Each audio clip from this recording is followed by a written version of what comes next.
Добре дошли в моя YouTube канал. През февруари направих първата си ски почивка тази година и сега ще ви разкажа повече. Моя полет беше от Бристол до Женева. При снижаването се откриват тези невероятни гледки на снежните Алпи и на водния фонтан в Женева. Естествено, на ски почивка не се ходи сам. Моите приятели, които пътуваха от Лондон и от Мадрид, ме чакаха на летището в Женева. Оттам заедно тръгнахме към нашия ски курорт. Предварително си бяхме запазили автобусен трансфер от Женева до гарата Лафайет във Франция, която е в близост до нашия ски курорт Сен-Джервес. От гарата си взехме такси, което ни закара до хотела. Общо целият трансфер от летището до хотела ни отне 1 час и половина.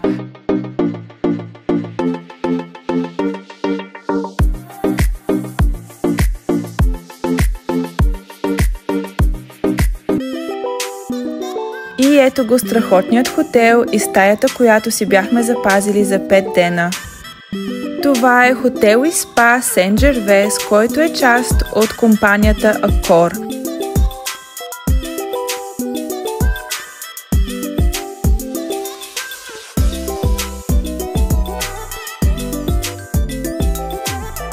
Хотелът се намира в центъра на курортния комплекс.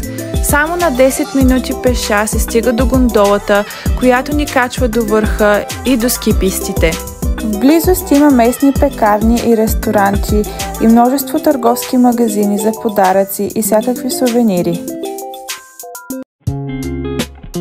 След като се настанихме в хотела и си отпочинахме от дългия път, се отправяме към ски гондолата. Трябва да си закупим лифт карти и да намерим гардероб, от който да си вземем ски и екипировка под наем.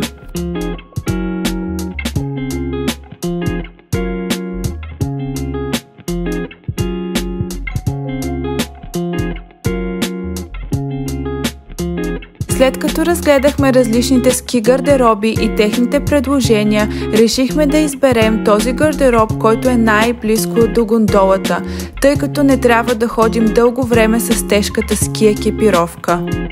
Останете до края на видеото, за да разберете колко платих за тази ски почивка.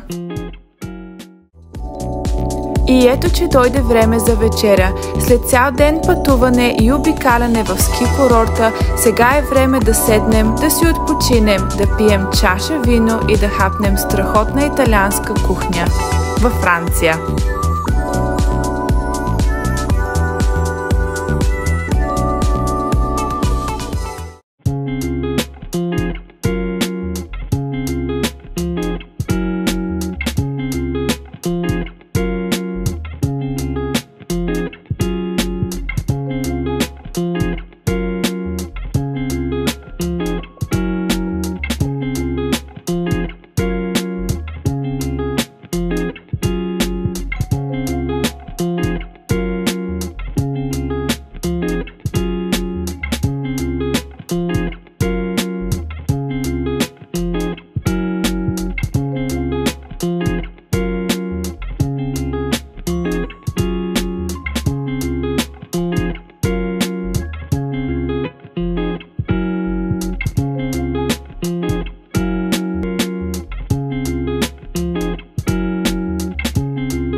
Това, което на нас ни направи силно впечатление, е, че дори през февруари месец, когато ние посещаваме този ски курорт, все още има коледна декорация.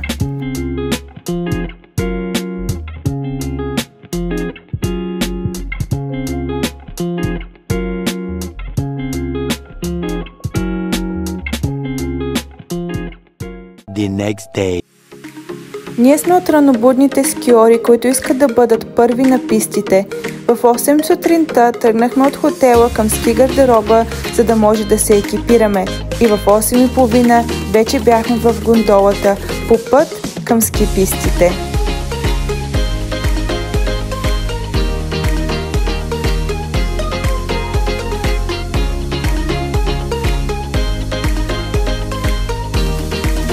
Предполагам се питате кои ски зони са включени към ски картата.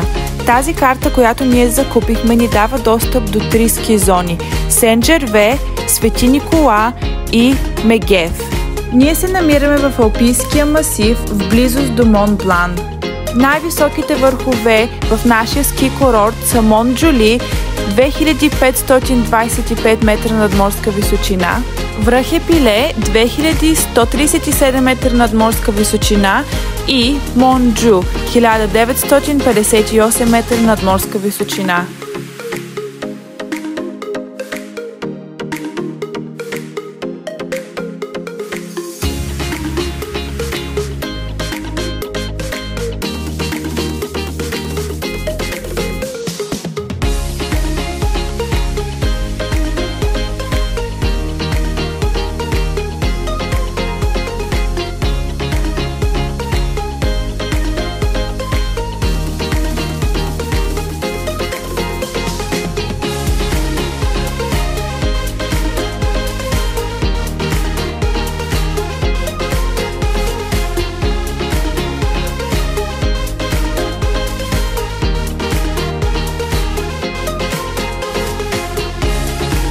Колко бързо мина времето и ето, че вече е следобяд.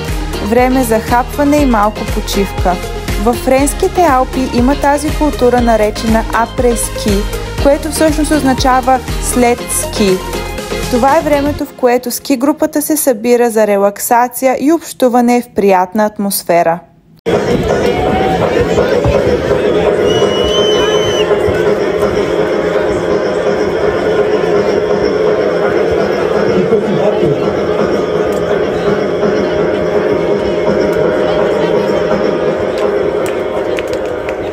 Put your hands up, everybody. That's what it is. Here we go. Here we go. Oh my God. Here we go.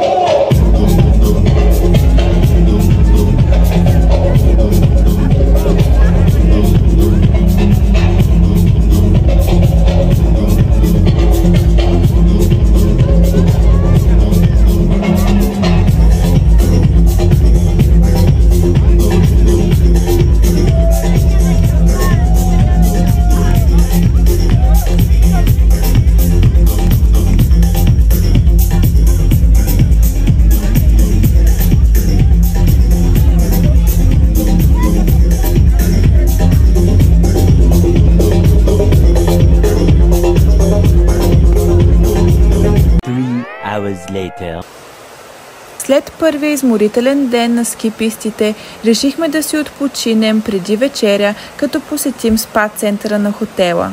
В спа центъра има джакузи, малък басейн, зона за релаксация, сауна и терапии, които може да си запазиш предварително. За нашата втора вечер решихме да посетим ресторанта на хотела. Те предлагат традиционна испанска кухня с различни тапа ястия, които бяха много вкусни. Също така получихме страхотно предложение за автентично френско вино, което беше чудесен комплимент на вкусната храна.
Средно на ден караме по 20 км ски, така че в късния следобяд вече сме толкова гладни и нямаме търпение да седнем да си отпочинем и да пием малко греяно вино.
Още преди да се усетим, вече е 5 часа и се връщаме обратно към хотела.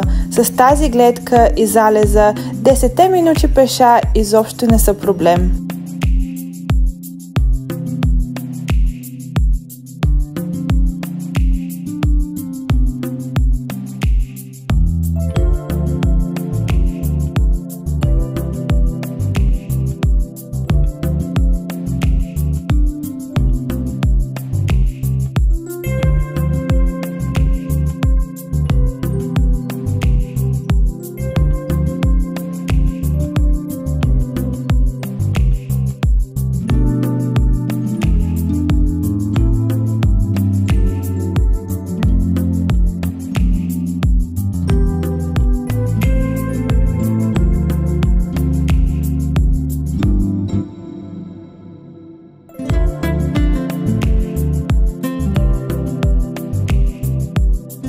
Сега сме в центъра на курортния комплекс и се отправяме към хранителния магазин. Трябва да си закупим плодове и енергийни напитки за утрешния ден.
Тази неприятна изненада ни посреща за третата ни сутрин на пистите.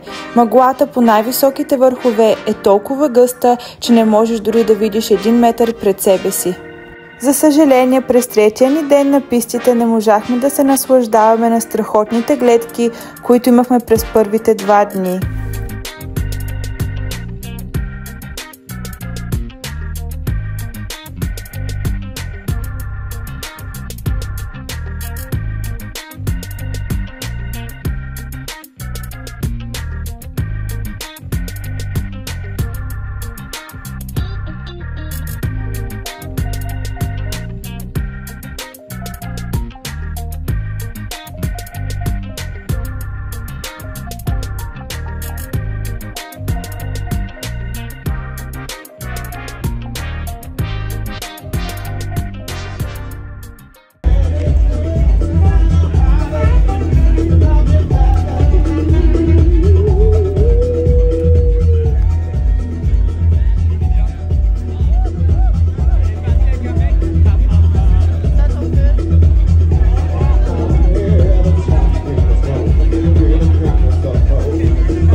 Както всяка вечер до сега, решихме да се отбием до спа центъра преди вечеря и сега ще ви покажа зоната за релаксация.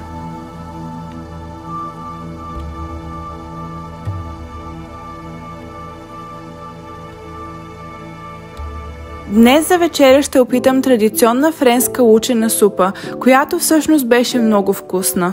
И след вечеря решихме да се разходим из ски курорта и сега ще ви покажа малко повече.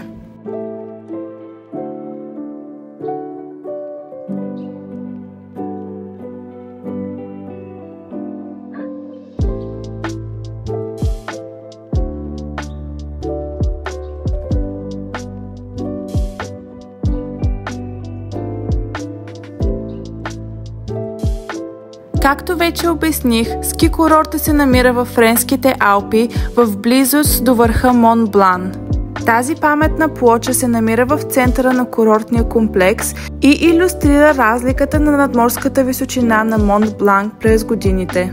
Както виждате, има вариация от няколко метра, което се дължи на натрупалите сняг и лед по време на измерването.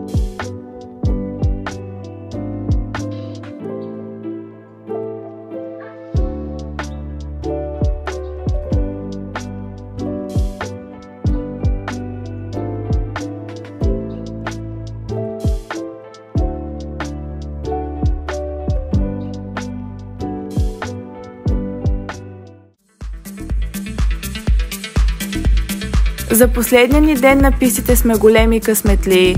Мъглата вече я няма и днес ще се наслаждаваме на слънцето и синьото небе.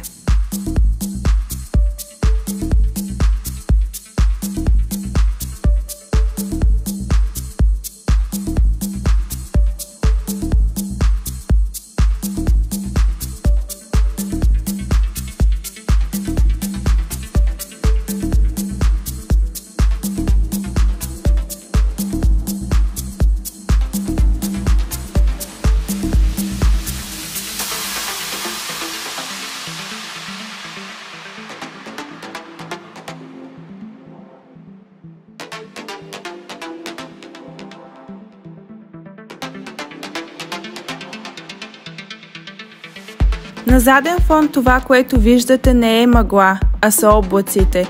Тук сме над облаците, а тук вече сме в облаците.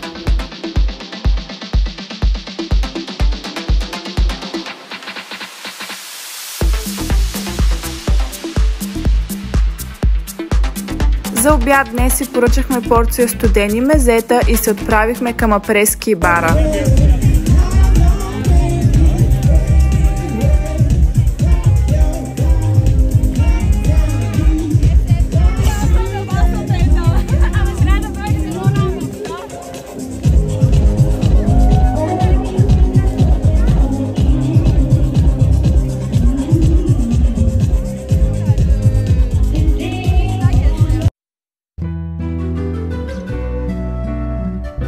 Всяка хубава почивка има своя край. През последните 6 дена си прекарахме страхотно в този ски курорт и в Алпийските Алпи. С 2 ръце би го препоръчала за всеки, който има желание да го посети. И сега е времето да ви кажа колко ми струваше тази екскурзия. Двупосочният ми полет от Бристол до Женева, който включваше само ръчен багаж, струваше 50 паунда. Двупосочният автобусен трансфер, който бяхме запазили предварително чрез компанията Alpine Transfer, струваше 45 паунда на човек. Ски екипировката, която бяхме наели чрез ски гардероба за 4 дена, струваше 163 паунда. Това включва ски обувки, щеки и каска за 4 дена.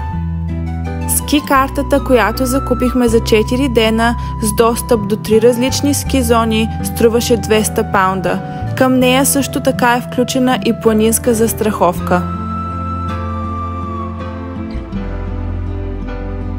Вече се отправяме обратно към летището в Женева. Благодаря ви, че гледахте това видео. Ако ви е харесало, дайте палец нагоре и се абонирайте за канала ми.